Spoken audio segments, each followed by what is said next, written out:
자, 분할 매수 방법을 제가 세 가지로 한번 나누어 봤습니다. 하나는 코인 수를 일정하게 사는 분할 매수 방법이고요. 다시 이야기해서 리플의 XRP를 230원부터 140원 구간까지 매수를 하는 데 있어서 모든 구간에 1000개씩을 매수를 한다. 코인을 일정한 수량으로 매수를 하는 거죠. 그러면은 각 구간마다 가격이 떨어질 때 계속적으로 매수를 하는 건데, 일정한 양으로 매수를 하는 건데, 각 구간마다 들어가는 비용이 점점 줄어들겠죠. 처음에는 23만원으로 1000개를 샀는데 제일 나중에 가서는 14만원으로 1000개를 사더라. 이게 바로 코인수 정액 분할 매수라고 합니다. 그리고 두 번째는 기축 정액 분할 매수입니다. 자, 이 이야기는 무슨 이야기냐면은 각 구간별로 해서 내가 투자한 금액을 일정하게 만들었다. 모든 구간에 18만 5천원씩 일정한 금액으로 매수를 했다. 가격이 계속 떨어지고 있으니까 떨어질수록 매수된 코인 수는 계속 증가하는 거죠. 18만 5천원으로 첫 번째 구간에서 804개를 샀는데 나중 마지막 140원 구간에서는 1321개를 사더라. 그래서 매수 금액을 여기를 기축이라 하죠. 왜냐하면 기축이 원화가 될 수도 있고 비트코인이 될 수도 있기 때문에 이렇게 이름을 지었습니다. 자, 그리고 제가 좋아하는 방법은 이겁니다. 기축 비중 증가 분할 매수입니다. 첫 번째 구간은 18만 5천원으로 시작했는데 가격이 조금 더 떨어졌다? 그러면 24만원어치를 더 사는 겁니다. 그 다음에는 32만 5천원어치. 이 기축의 비중을 계속해서 키워나가는 거죠. 자, 여기에 나와 있는 이름들은 킬리만 학파에서 그냥 이름을 붙인 겁니다. 코인 가격에 있어서 차트라는 것은 알 수가 없죠. 가격이 떨어지다가 이 구간까지 매수하고 이렇게 올라갈 수도 있는 거고, 중간까지 왔다가 올라갈 수도 있는 거고, 이 구간을 전부 다 돌파하고 더 낮은 구간에서 올라갈 수도 있는 거고, 알 수가 없다. 만약에 가격이 이 정도 떨어지다가 여기서 변곡점을 만들고 올라가 버린다. 그러면은 1번의 경우가 수익이 높겠죠. 왜냐하면 가장 많이 매수가 됐으니까. 3000개가 매수됐고 여기는 3000개가 안 되는 거고 여기는 2000개도 안 되는 거고. 그래서 어떤 방법이 가장 좋은 방법이다, 그건 알 수가 없습니다. 왜? 미래의 차트를 알 수가 없기 때문에. 당연한 이야기죠. 자, 그래서 가정을 하나 해볼게요. 얼마만큼 떨어질지를 몰라요. 제가 선정한 코인 자체는 위험하지 않은 코인이기 때문에 언젠가는 반등을 해줄 것이다. 그런 전제 조건을 가지고 지금 이 중에서 어떤 게 유리한 건지 한번 확인을 해 보도록 하겠습니다. 자, 세 가지 경우 다 전부 다 185만원을 투자를 했습니다. 185만원을 전부 다 투자를 했어요. 그리고 230원부터 140원 구간까지 동일한 구간을 매수를 했어요. 단지 기축비중 증가 분할 매수 같은 경우는 매수 금액 자체가 꾸준히 더 늘어나야 되니까 매수하는 횟수를 더 줄일 수밖에 없습니다. 매수 구간이 더 넓은 거예요. 자, 이렇게 했을 때 차트가 끝까지 떨어졌다. 그러면은 1번 같은 경우는 매수된 코인 수가 10,000개이고, 그리고 2번 같은 경우는 1252개가 매수가 되고, 3번 같은 경우는 1646개가 매수가 됩니다. 자, 기축을 정액으로 했을 때 이거 같은 경우는 1번에 비해서 수량이 3% 정도 많고요.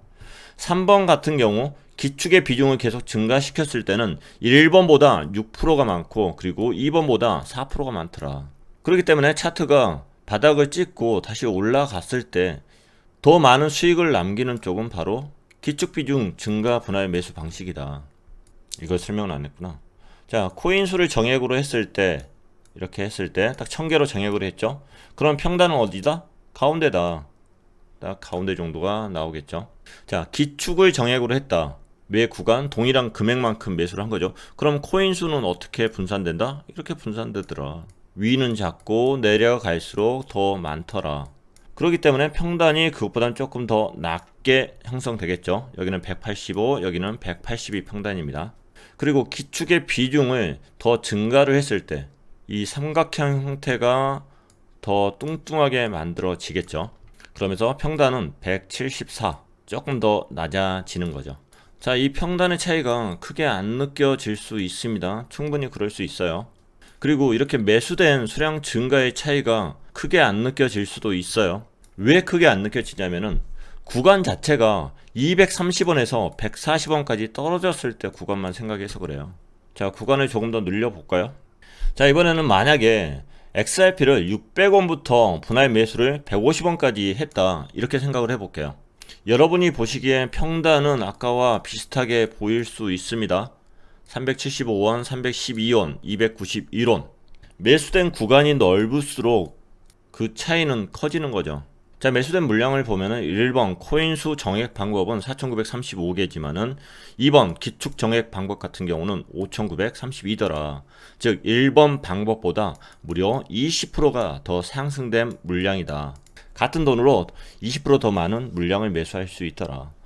3번의 방법 같은 경우는 1번보다 29%의 더 많은 물량을 매수를 할 수 있더라. 그리고 2번보다는 7%의 물량을 더 많이 매수할 수 있더라. 분할 매수하는 방법이 어떤 게 맞다 이렇게 말씀은 할 수 없어요. 왜냐하면 미래 차트를 알 수 없기 때문에, 어디서 변곡점이 나올지는 모르기 때문에 그거에 대해서 이야기를 할 수는 없습니다. 하지만 저 같은 경우는 이런 균일한 방법보다는 이렇게 피라미드 형태로 들어가는 이런 매수를 더 선호를 합니다. 왜냐하면 심리적인 것 때문에. 어차피 저 같은 경우는 장기 물량을 가지고 있어요. 그래서 올라가면 좋아요. 근데 항상 차트가 올라가기만 하나요? 떨어지기도 하잖아요. 이때도 내가 멘탈이 살아 있어야 되잖아요. 떨어질 때 내가 멘탈이 살아 있을 수 있는 방법은 선물 시장에서 숏배팅을 했거나 아니면은 더 많은 자금으로 더 싸게 매수할 수 있었을 때, 계획이 중요하다. 계획대로 실행하는 게 굉장히 중요하다고 이제 말씀을 드렸잖아요. 계획대로 하려면 결국에 멘탈이 잡혀야 됩니다. 멘탈이. 그런데 투자를 하다 보니까 내가 손실 보고 있는데, 그리고 그 금액이 굉장히 클 때 멘탈 잡기가 쉽지 않아요. 그래서 트레이딩 하는 방법에 있어서 멘탈을 잡을 수 있는 트레이딩 방법을 찾아서 실행하는 게 중요하더라. 저는 그렇게 생각을 합니다. 그래서 분할 매수를 하겠다 싶은 것들은 이렇게 피라미드 형태로 매수를 합니다.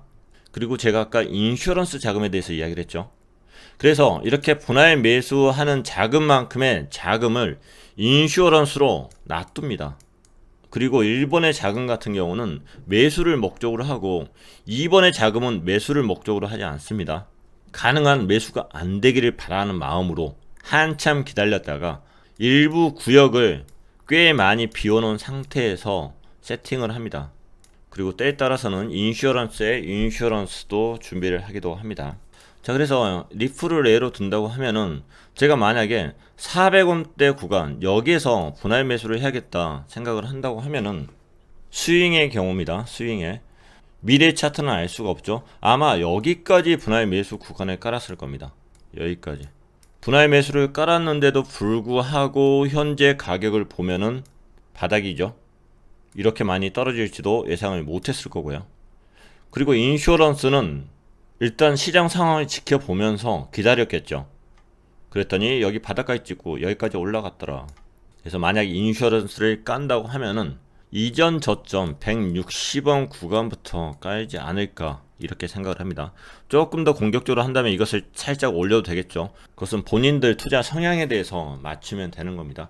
중요한 것은 이렇게 분할 매수라는 거하고 인슈어런스를 나눠서 대응을 한다는 거고, 분할 매수와 인슈어런스 그 구간에 충분한 간극을 둔다는 거예요. 그 충분한이라는 게 또 사람마다 틀리고 또 판단하기에 따라 틀리겠지만은 그것은 경험치가 쌓여야 될 거라고 생각을 해요. 자, 처음에도 말씀드렸듯이 투자에 있어서 정답은 없습니다. 가장 중요한 것은 본인만의 원칙을 만들고 실행하는 거라고 생각을 합니다. 제가 사용하고 있는 방법들 중에서 일부를 공개를 해드린 거기 때문에 거기에서 합리적이다, 그리고 이런 부분들은 나도 이렇게 적용을 한번 해봐야겠다, 그렇게 생각하신다고 하면은 본인 것을 만들어서 그렇게 실행을 하시면 됩니다. 가장 중요한 것은 본인 것을 만드는 거예요.